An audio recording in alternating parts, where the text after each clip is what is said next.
Bharatiya Janata party लगातार इस बात का प्रचार कर रही है कि विकसित भारत बनेगा। क्या विकसित भारत किसानों की बिना आय बढ़े हो जाएगा? हमारे देश की अर्थव्यवस्था तभी बेहतर होगी जब हमारा किसान और गरीब खुशहाल होगा। बीजेपी के लोगों ने कहा कि किसान की आय दोगुनी करेंगे, लेकिन आज दिल्ली के 10 साल पूरे हो गए हैं और उत्तर प्रदेश की सरकार के लगभग 7 साल पूरे हो जाएंगे, लेकिन किसान की आय दोगुनी नहीं हुई है।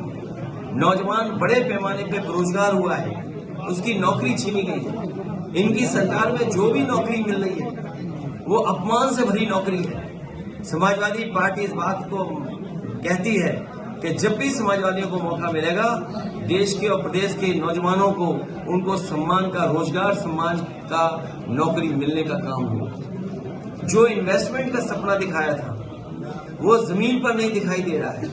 40 लाख करोड़ का सपना दिखाया, एमओयू साइन हुए, अब तो दूसरे प्रदेश के लोग भी एमओयू कराने लगे हैं। हाल ही में तमिलनाडु में देश के प्रधानमंत्री गए, देश के बड़े उद्योग मंत्री गए, वहां भी एमओयू हो गए।